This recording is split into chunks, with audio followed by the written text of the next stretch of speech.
Hey, what's up everyone? I got a package in the mail today.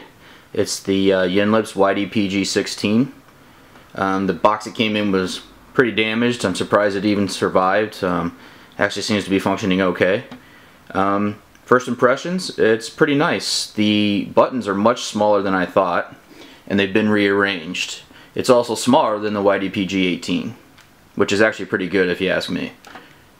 Okay, here's the YDPG18. And here's the 16. The buttons have been rearranged a little bit, but pretty much navigation is pretty much the same thing, same style. Up here you have your power, and then your home button. This is your HDMI out. This is your menu button, and this one is your escape button this time. Got your left and right shoulder buttons. They're a little recessed now, but they feel much better in your hand. This is your select, and this is your start. And this here is your function button, so you press like function and then up or down to increase the volume or whatever. Under here we have your micro SD slot. You have two headphone jacks. Here's your power adapter, and here's your micro USB adapter as well. One good thing about this one, it'll actually charge with USB, so you don't have to have your power adapter with you, so you can just plug in your computer. Oh, this is also your reset button. It runs on Android 2.34, and it seems to run pretty well. They got this stupid screensaver. I'm sorry, live wallpaper. I went to go root it, and it's already been rooted. So that's pretty cool. Right out of the box it was already rooted.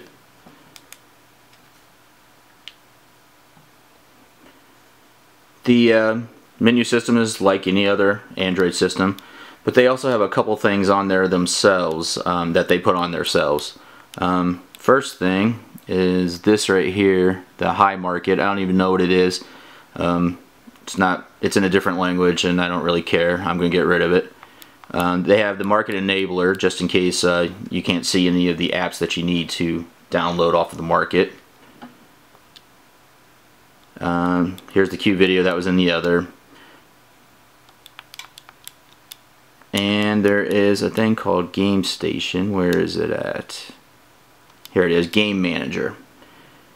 It's where all the default emulators are. As you can see, you got your Nintendo, Game Boy Color, Super Famicom. Basically, it's all Young's emulators, but it's all in one spot. You can run everything default, kind of like a Dingu or something. You know, like where it automatically has a file extension associated with it. What's kind of funny is the PlayStation has APK associated with it. So sometimes when I try to install an APK, it asks me if I want to open it up using PSX for Droid or FPSE or App Installer. Also, they included iMaim for all instead of Tiger Maim this time. All in all, it works pretty well. I'm going to do some videos of the emulators. One good thing to note is the actual lag on the emulators, the sound lag, is gone. It does not exist. Everything runs really, really smooth. I was really impressed by it, especially the Nintendo 64 emulator. The music isn't as choppy and the control is much better. One thing I do not like is that for some reason these PMP companies cannot get it right. The D-pad is mapped to the same as the analog again. Well, the fake analog. So this and this are the same. I haven't tested out the button combo problem that the YDPG18 had. I will test that when I do a review of the FPSE emulator, and I'll let you guys know. Here's a few things that I do not like about this device. For some reason, actually I think I know the reason, but I'm not going to say it yet. The A, B, and then X and Y are all disabled by default unless you go into the Game Manager utility. Let me show you what I mean. Let's say I go into a third-party emulator that isn't installed by default, and I go into Options, Input, Key Config, and then let's see, Joystick Controls. And I try to map a button. So I say Trigger, and I go to map it, it won't let me do it. So I have to press cancel, and then I have to exit out of it.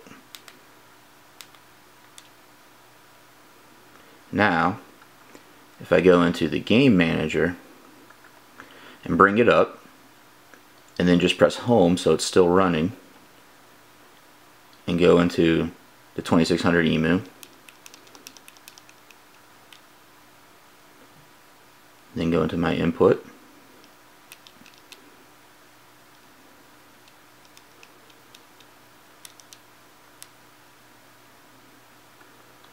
I'm able to map it. So basically it enables a different keyboard whenever you load up Game Manager.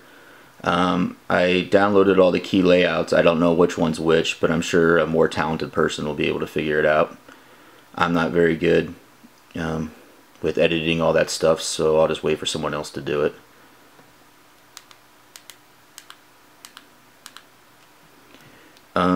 It runs at 1.1 gigahertz or 1.08 by default. Set CPU says that at least. And then it has the 400 meg GPU, so that's where they get the 1.5 gigahertz there. I'm going to show you guys how some of the emulators run. They run really well. I'm able to run super graphics by default without any kind of skip or anything, and it runs great, which did not happen on either the S601 overclocked to 1 gigahertz or the Yinlips overclocked to gigahertz, the original Yinlips. One thing I really don't like is the speakers. They're not as nice as the S601 or the Yinlips YDPG16.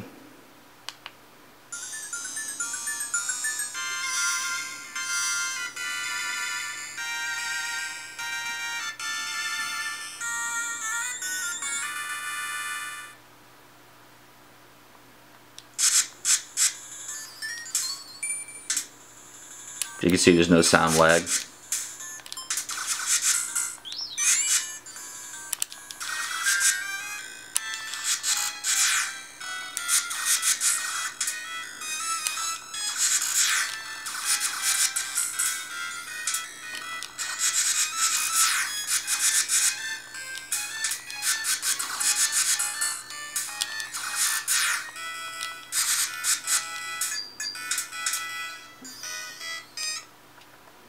Okay, I'm going to show you guys FPSE because it runs really nice. I was really impressed by it.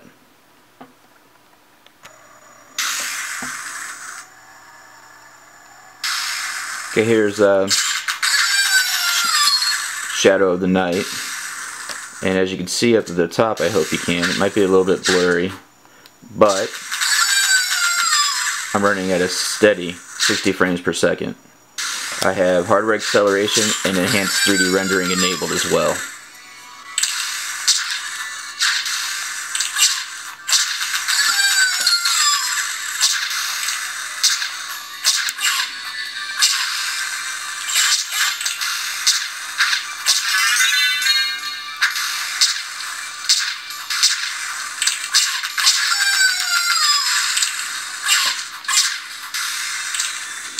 And I don't know if you can hear, but the music in the background, actually you can't hear, has no skip whatsoever.